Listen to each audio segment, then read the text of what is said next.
Hi, you're watching BloombergQuint. I'm Tamanna. Well, the big news of the day, of the evening actually, is that the Maharaja is finally on the block. In a cabinet meeting, there has been a preliminary nod to the divestment of Air India. That is all that the government has said so far. And of course, a lot of stories doing the rounds, a lot of reports doing the rounds that the government will get Air India off the block. And now the route may be clear. Questions, of course, abound. How long will it take? Who will buy Air India? Will it be a partial disinvestment? Will foreign airlines come in? But before we get to those questions, let's take you through what Air India actually is, or what buying it would actually entail at this point, what its financials look like. The debt is the big fat figure which has been hurting the Maharaja all of this time, northwards of 50,000 crore rupees and double that of Jet Airways. And that's the biggest reason perhaps that it's been such a big task to actually get anyone to buy Air India. Though of course another plus point for Air India is that its fleet size is 118 fleet size that it enjoys. So it is in that sense well endowed with a lot of assets.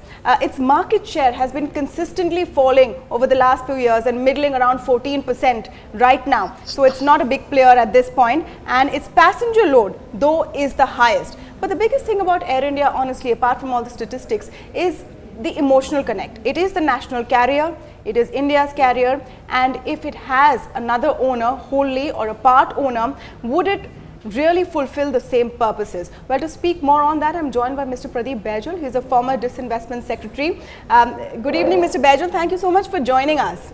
Good evening. You've had your own tryst and challenges with trying to disinvest in Air India. Do you think those conditions have changed and it would be more likely now? Well, the conditions have positively changed. At the time we were trying to sell, the airline had about 18 planes, and that's it. And of course the losses were not so heavy. And we had started the process with some airlines, and I think finally we had come to Tata Singapore Airlines, who had done a lot of due diligence with our advisors, who were perhaps Morgan Stanley. And the process had almost been completed, and the case was to come to the government. At this time, Singapore Airlines suddenly withdrew, and they wrote to us that they withdrew because of their own problems, which they wrote in detail in the letter, and that was it. All right. That's interesting actually, the history of Singapore Airlines, because one of the buyers being spoken about, though of course there are no real confirmations, is the Tata Group. And the question is whether Tata and Singapore Airlines together would look at Air India once more. Yes, at that time also it was Tata Group plus Singapore Airlines. It was a consortium of these two. So do you think they would be the most likely buyers this time around as well, considering it is a national carrier? Yes, Tata have had an emotional connect with Air India, because if you recall, JRD Tata had started Air India, and they were very keen on buying, but at that time they didn't want to do it alone, and therefore they had made a consortium with Singapore Airlines. And Singapore Airlines was initially very keen, but then they had their own problems, which I can explain to you. Right. No, we'll go into that history in a bit, Mr. Baijal, but just to talk about the present and current scenario, why should any buyer actually look at Air India? It's burdened by huge amounts of debt. Its passenger loads have been dropping. It has not been the first preference for a lot of consumers for some time now. You see, it has a lot of planes now. It has a lot of workshops. It has a lot of engineering workshops. It has enormous amount of infrastructure, and it was a very good airline. And now with the number of planes that are being increased, the man plane ratio is also not so adverse. Of course, debt is a small thing. Debt can be adjusted. No one is going to buy this entire debt of 50,000. So that's an issue which the owners will have to discuss with the prospective airlines who show interest, and then technical evaluation can be done before you go in for price bidding. Well, that's an important point. The owners, of course, being the government of India, and there has been a suggestion that up to 20,000 crores of that debt could be waived off. Would that be a good deal for the seller, in this case, the government of India, who has been financing Air India with exchequer money? There has been a promise of spending 30,000 crores over the next 9 years, a promise which started in 2012. Well, I don't know. All these things will have to be examined in great detail. And there are many experts who have examined it. And everything as on 2002 is on the file. After 2002, what has happened, I don't know. Nothing has happened, actually. That also everyone knows. Nothing has happened because the privatization route was given up at that time. Sir, just one last question. You talked about the emotional connect with Air India. Would the government stipulate in one of its conditions that it still function as the national carrier, at least in part? For example, when the Prime Minister goes on foreign trips, he travels in Air India. When there are rescue and relief operations, Air India is pressed into service. Would those be conditions placed before prospective buyers that these liabilities or these responsibilities continue? Responsibilities, yes, but liabilities perhaps no, because no commercial carrier can take over open-ended liabilities. So responsibilities, yes, and there can be equations for that, carrying out that responsibility. That's not a difficult job. All right, thank you so much for joining us, Mr. Pradeep Baijal, the former Disinvestment Secretary, who of course has said that he was part of that team which managed to almost get this deal done through a lot of the same players may surface in the next few days and weeks. We'll have to wait and watch. But one really interesting point that he makes is that there are many ways to go about an Air India disinvestment, and perhaps this is the right time. Let's listen in to what Finance Minister Arun Jaitley said today while announcing that the cabinet had given an in-principle nod to the disinvestment of Air India. Civil aviation मंत्रालय का एक प्रस्ताव मंत्रिपरिषद के सामने आया जिसमें air India की डिसइन्वेस्टमेंट को सैद्धांतिक रूप से स्वीकृति दी गई, इन प्रिंसिपल अप्रूवल। और सिविल एविएशन मंत्रालय की जो प्रस्तावना थी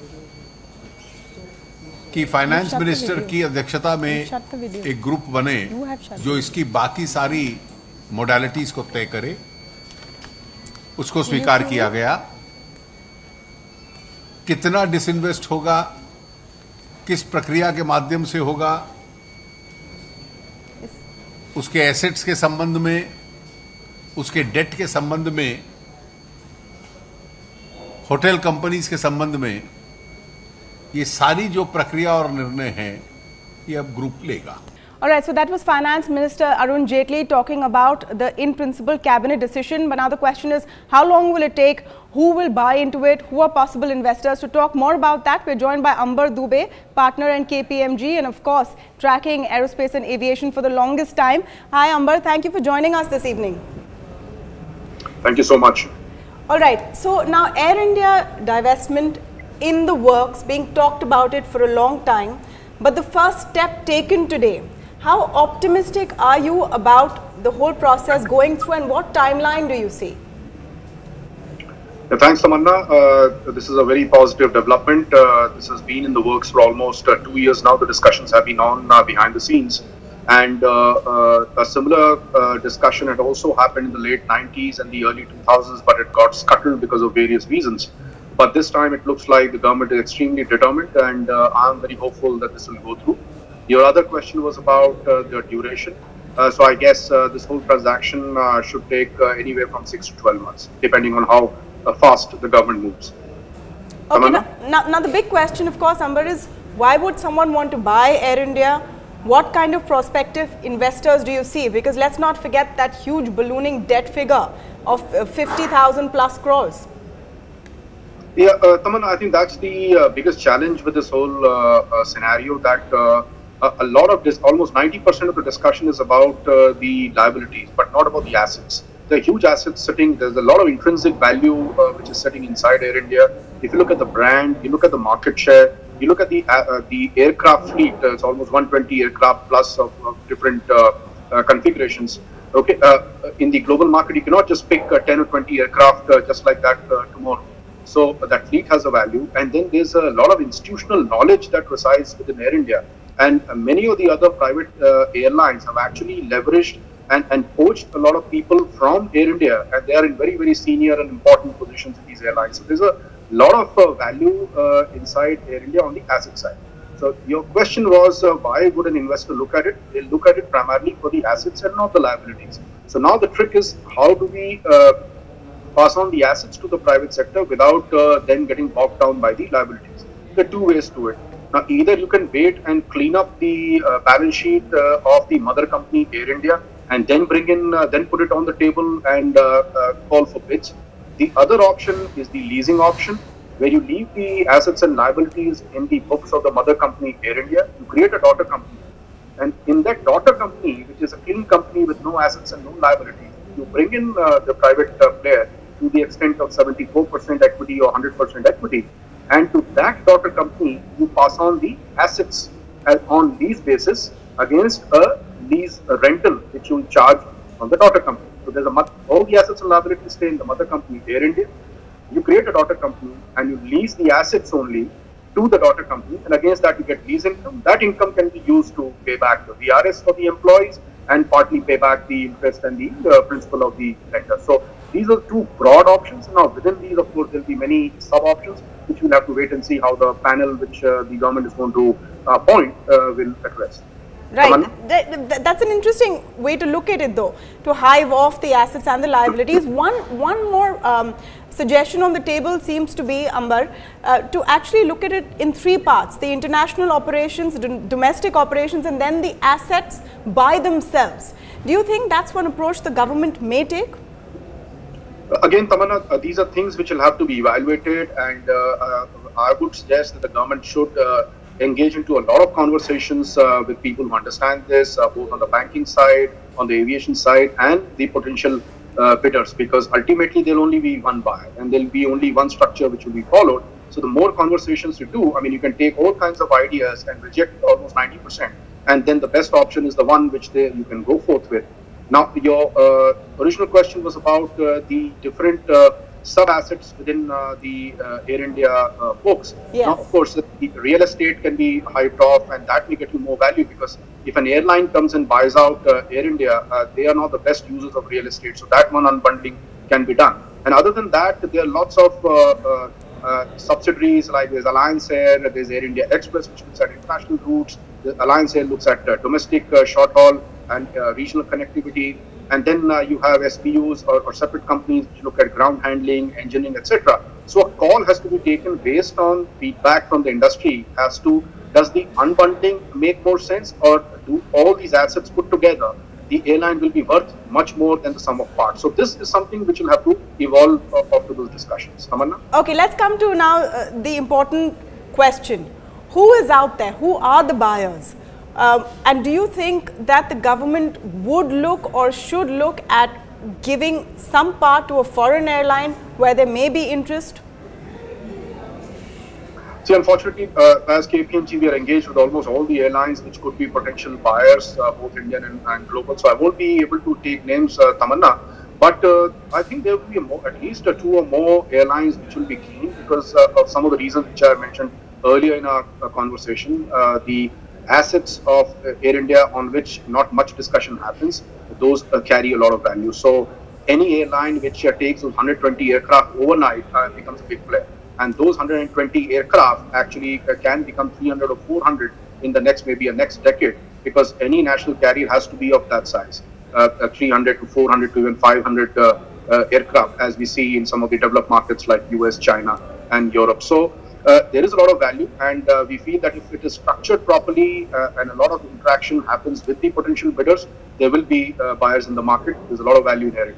Right. So, considering it is the national carrier and there is an emotional connect, and I asked this question a little bit earlier to Pradeep Baijal as well, would there be a conditionality with the prospective buyers, or what is the basic expectations from what an Air India is?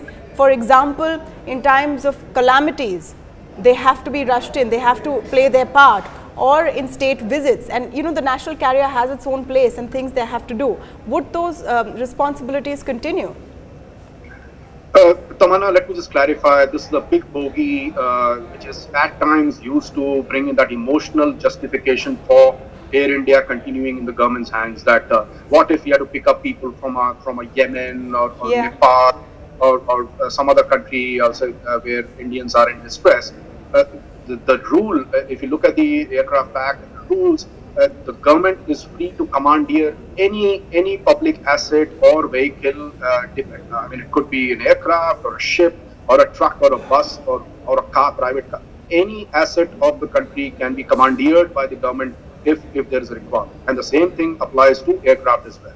And at the same time, yes, if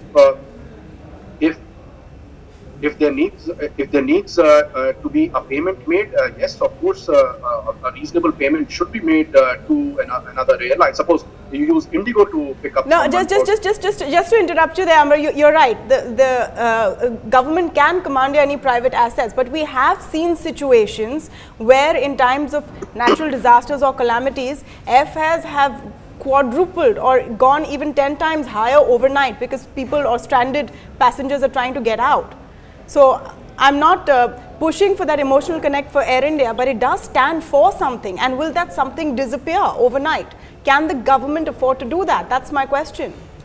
Well, Tamanna, let's not forget that the taxpayers of the country through the government are paying a huge price for that. So some 30,000 odd crores has already been pushed into the Air India. So I would say, if you look at the public service done by Air India, which is fantastic, we're very proud of that. But there is a huge cost being paid for that. So if the same amount, in fact, if you take an aircraft on lease or charter an aircraft from the private carriers, of course they'll charge a premium, because chartering a plane means you have to take it out of regular service, you have to refund and cancel some of the flights to take out your aircraft, and a reasonable compensation has to be paid for that. So let's not justify Air India's government ownership on this emotional front. And these disasters happen maybe 3, 5 or 10 times in a year, not every day. Let's also not forget that we also have a huge transport aircraft fleet of the Air Force, where we have the C-130Js and the Charlie 17s, or the Boeing, the huge aircraft that the Air Force has. Even they are used for lifting passengers, and helicopters. And the last point is that even in the case of Nepal or Uttarakhand, we've seen many Indian private corporates who have helicopters. They have voluntarily sent their helicopters at ₹1 charge. So I think let's not overdo, let's not overstate the whole concept of using aircraft for relief and humanitarian. All right, fair point, Amber. Maybe one positive side effect will be that no more VVIP demands for business class seats and free travel on Air India from a lot of our politicians. Maybe that's what we could look forward to as a byproduct of if the divestment does go through. Thanks so much, Amber Dubey, for joining us this evening. So that's the long and short of it. Air India on the block. How will it actually go through? How the government will structure the deal? All of that will be decided by a committee set up for this, and a lot of details will be added over time. But no doubt, this is the first big step in finally maybe bidding adieu to the Maharaja. Thank you so much for joining us.